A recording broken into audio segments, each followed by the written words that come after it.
We are working on GMetrix Word Core Skills Review 3.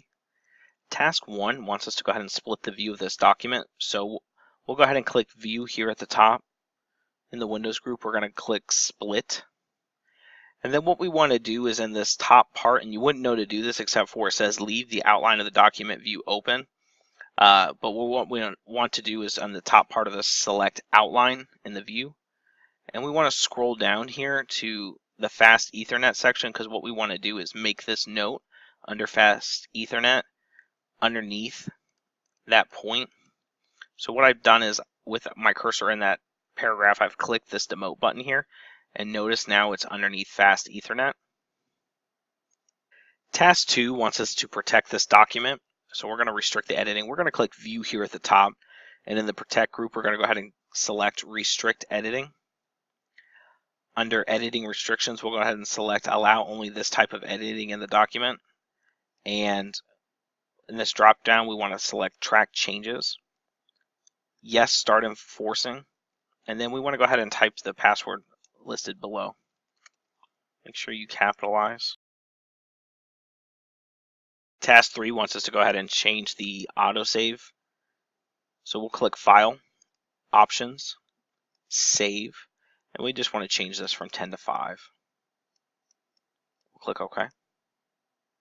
Task 4 wants us to go ahead and publish this as a blog post. We'll click File, Share, Post to Blog, and then click Post to Blog. We'll go ahead and register this later. And what we want to do is go ahead and enter the post title below. Click out of that. Task 5 wants us to go ahead and open the sales report file in our GMetrix templates folder as a read-only, and then we're going to save it as a template. So we'll click File, Open, and what we want to do is map to our GMetrix templates folder, but we actually just want to double-click this PC to get our files open, and we'll select GMetrix. And you don't want to double-click here, you just want to select it once, because in the Open drop-down, we want to select Open, Read-Only. And then what we want to do is click File. We can click Save As here. GMetrix Templates folder. Now what we want to do here is change this to Word Template. And we'll click Save. Task 6 wants us to go ahead and create a new file using a template. So here at the top, we'll click File, New. Here at the top, we'll go ahead and type in Fax Cover Sheet, and we'll go ahead and type Origin just to narrow our search when we search. Here at the top, we want to go ahead and select today's date.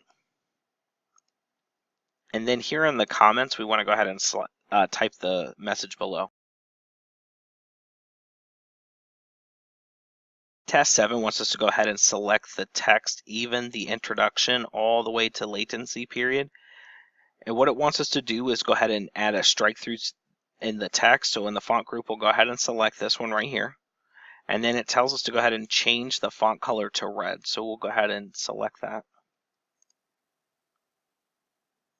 Task 8 wants us to go ahead and modify a style.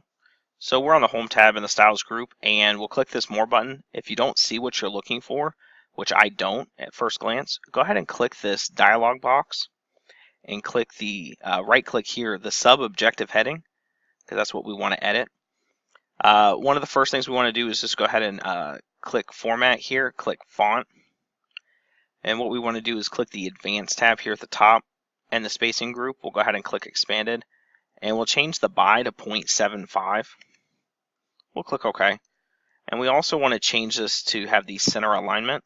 We'll also click OK. Task 9 wants us to go ahead and use the Find and Replace feature. So we're on the Home tab, Editing group. We'll go ahead and select Replace. And in the Find What, we'll type that, and the Replace With, we'll also type that below.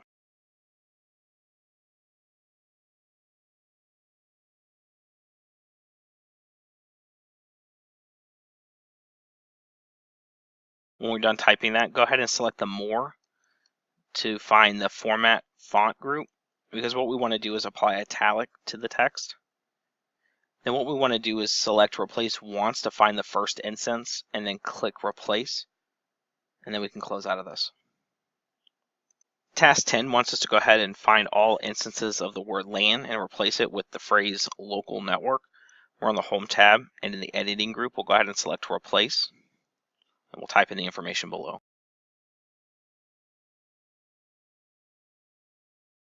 And what we want to do is select replace all.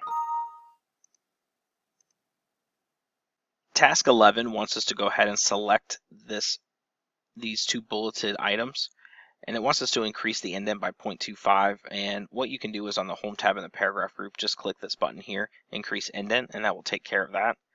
The next thing it wants us to do is to find multiple paragraphs that have the word that begin with the word note. So what we'll do is we'll click the find button up here to find each of them, and we'll go ahead and type in note. And we'll go ahead and select our first paragraph here so that we have that text selected. And what it wants us to do for each paragraph is to go ahead and make it a hanging, have a hanging indentation. So we're on the Home tab in the paragraph group. We'll click the dialog launcher box, and in the indentation we'll select hanging. 0.5 is what we want, so we'll click OK.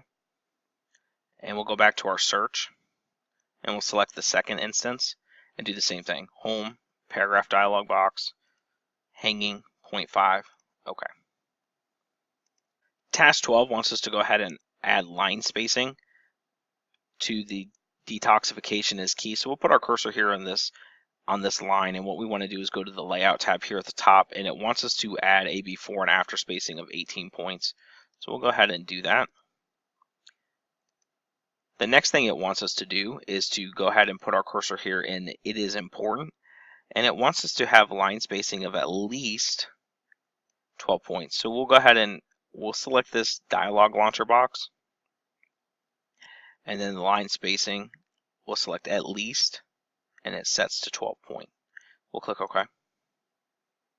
Task 13 has a few parts to it. The first thing we want to do is on the Home tab, click the Find drop-down to click Go To, Bookmark, Toxins table, we'll click Go To, and it went ahead and put our cursor here in the document.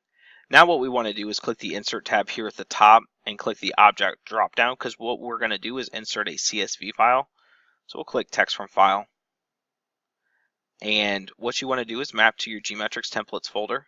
And notice how it does not show my file. What I want to do is click here to select all files, and notice Toxin appears. So we'll go ahead and insert the Toxin CSV file. We'll click Insert.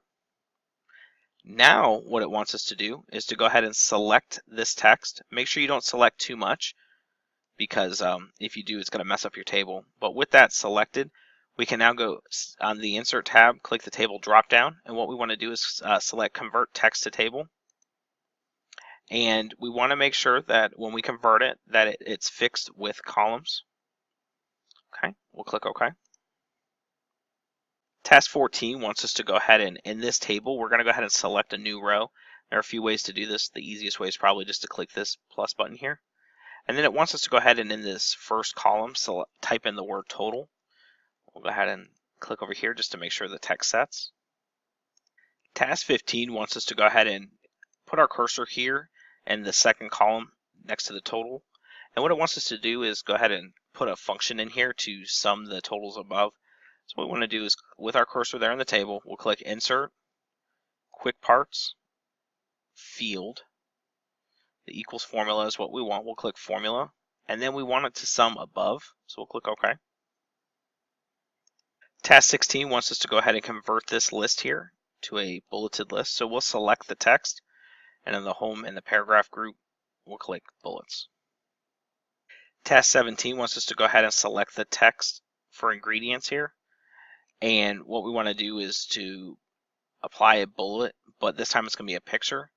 So what we want to do is click the Define New Bullet, Picture. And what we want to do is map to our GMetrix templates folder. And we'll select checkmark, we'll click Insert, and we'll click OK. Task 18 wants us to go ahead and put page breaks in front of two sections. So we'll go ahead and put our cursor here in the first section, the cyclone. And then what we want to do is on the Layout tab, we'll select the breaks drop down and select page. And then we want to find the second one, which is the council. We'll put our cursor again before the 2. We're still on the Layout tab, Breaks, Page. Task 19 wants to make sure that we don't have paragraphs split up between pages. So what we'll do is we'll go ahead and put our cursor here in the document and we'll select Control A to select all text. And then on the Home tab in the paragraph group, we'll click this dialog box. And then we'll click Line and Page Breaks and we'll select Keep Lines Together. We'll click OK.